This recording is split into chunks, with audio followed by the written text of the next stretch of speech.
चलो कहानी सुनते हैं। सूरत से नहीं, सीरत से प्यार। एक समय की बात है। एक व्यापारी अपनी 3 बेटियों के साथ रहता था। व्यापारी को अपनी तीनों बेटियों से प्यार था। एक दिन उसे किसी काम से दूसरे देश जाना था। जाने से पहले व्यापारी ने अपनी तीनों बेटियों को अपने पास बुलाया और पूछा, मेरी प्यारी बच्चियों, कहो मैं परदेस से तुम तीनों के लिए क्या क्या लाऊं। पहली बेटी ने तो सुंदर कपड़े और दूसरी बेटी ने गहने मंगवाए। तीसरी बेटी, जिसका नाम ब्यूटी था, उसने अपने पिता से कहा कि वह उसके लिए एक गुलाब का फूल ले आए। व्यापारी ने अपनी तीनों बेटियों से उनके उपहार लाने का वादा किया और वह अपने सफर पर निकल पड़ा। अपना काम खत्म करके व्यापारी जब अपने घर की ओर चला तो वह तूफान में फंस गया और रास्ते में भटक गया। बहुत कोशिशों के बाद भी वह अपने घर का रास्ता न ढूंढ सका। तब तक तो अंधेरा भी हो चुका था। तभी अचानक उसकी नज़र एक रोशनी पर पड़ी जो दूर एक महल से आ रही थी। व्यापारी ने सोचा शायद महल में उसे रात बिताने की जगह मिल जाए, इसीलिए वह उस तरफ चल पड़ा। जब व्यापारी ने महल में पहुंचा तो महल में कोई भी नहीं था। उसने हर तरफ देखा, लेकिन उसे महल में कोई नहीं मिला।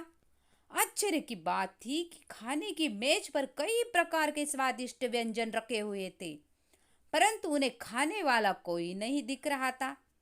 भोजन को तो देख व्यापारी की भूख और बढ़ गई थी, इसलिए उसने भर पेट खाना खाया और एक कमरे में मुलायम गद्दों पे सो गया। सुबह व्यापारी ने जब महल के बगीचे में सुंदर सुंदर गुलाब के फूल खिले दिखे तो उसे ब्यूटी की याद आई और उसने जो उसे वादा किया था, उसने एक फूल तोड़ा और घर की ओर जाने लगा। तभी वहां एक भयानक जीव प्रकट हुआ और बोला, मैंने तुम्हें अपना भोजन खाने दिया, अपने मुलायम गद्दों पर सोने दिया, और तुमने ही मेरे बगीचे से गुलाब तोड़ रहे हो। तुम्हें इसकी सजा भुगतनी होगी। व्यापारी बहुत डर गया था। कांपते हुए बोला, मुझे माफ कर दो, माफ कर दो, मुझे मुझे मत मारो। यह गुलाब मैंने अपने लिए नहीं तोड़ा, अपनी बेटी के लिए तोड़ा था। मैंने अपनी बेटी से वादा किया था कि मैं उसके लिए गुलाब का फूल लाऊंगा। यह सुनते ही राक्षस ने व्यापारी से कहा कि वह एक शर्त पर उसे छोड़ेगा।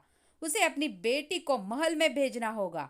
डरा घबराया हुआ व्यापारी अपनी बेटी को भेजने को वादा कर रहा वादा कर वहां से चला गया।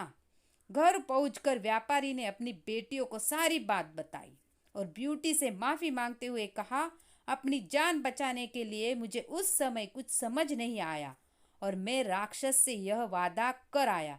मुझे माफ कर दो ब्यूटी, अपने स्वार्थी पिता को माफ कर दो। ब्यूटी ने अपने पिता को गले लगते हुए तसल्ली दी।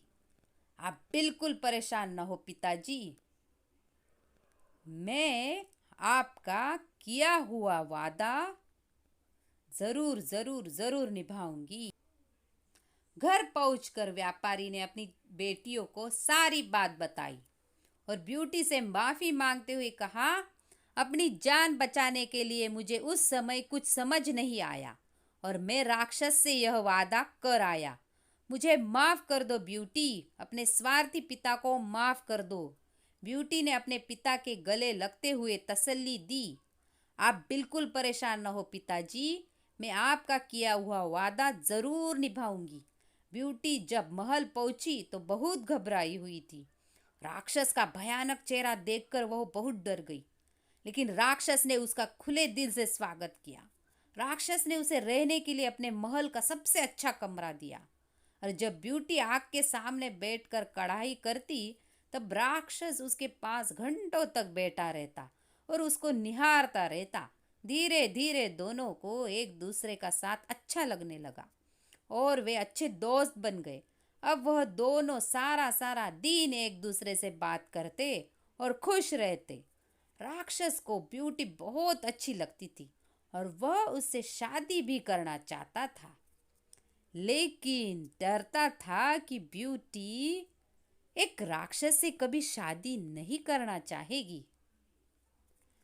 बड़ी हिम्मत जुटाकर एक दिन उसने ब्यूटी से अपने दिल की बात कहने का फैसला किया।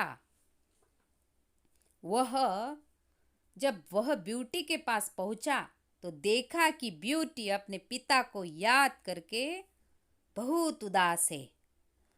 उससे ब्यूटी की उदासी देखी नहीं गई और उसने ब्यूटी को एक जादुई शीशा दिया जिससे वह अपने पिता को देख सके।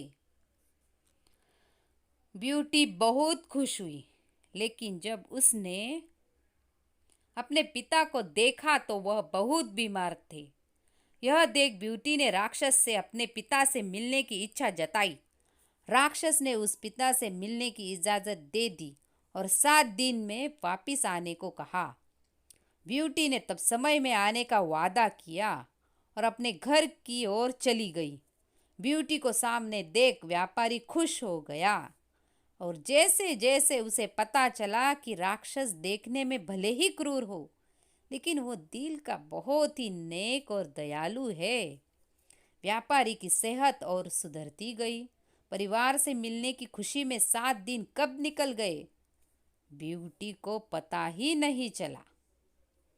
एक दिन ब्यूटी ने सपना देखा कि राक्षस की हालत बहुत खराब है और जल्दी ही मरने वाला है। अगले ही दिन वह महल वापस आ गई और उसने पाया कि राक्षस बगीचे में बेसुध पड़ा हुआ था, जैसे वह मर चुका हो। ब्यूटी उसे देखते ही रो पड़ी। तुम मुझे छोड़कर मत जाओ, तुम मुझे छोड़कर मत जाओ, मैं तुमसे बहुत प्यार करती हूँ, मैं तुमसे बहुत प्यार करती हूँ और तुमसे शादी करना चाहती हूँ। मैं अपनी सारी जिंदगी तुम्हारे साथ बिताना चाहती हूँ। जैसे ही ब्यूटी ने ये शब्द कहे, एक रोशनी ने राक्षस को ढक लिया और जब रोशनी गायब हुई तो भयानक और क्रूर दिखने वाला राक्षस एक खूबसूरत राजकुमार में बदल चुका था। राजकुमार ने बताया कि एक दुष्ट जादूगरनी ने उसे एक राक्षस बना दिया था और सच्चे प्यार से ही उस जादू को तोड़ा जा सकता था। बहुत समय से राजकुमार उस लड़की को ढूंढ रहा था जो उससे उस रूप में प्यार करे जिससे जब सब डरते थे, जो उसकी सूरत से नहीं बल्कि उसके गुणों को चाहे। आखिरकार राजकुमार को उसका सच्चा प्यार मिल गया और वह बहुत खुश था। जल्द ही ब्यूटी और राजकुमार की शादी हो गई और वह अपनी गुलाबों सी खूबसूरत दुनिया में हंसी खुशी रहने लगे। शिक्षा, इस कहानी से हमें यह शिक्षा मिलती है कि हमें किसी की सूरत को देखकर उसकी सीरत का अंदाज़ा नहीं लगाना चाहिए। इंसान का बाहरी रूप सिर्फ दिखावा है, उसका साफ दिल, उसके गुण देखकर इंसान से प्यार किया जाता है।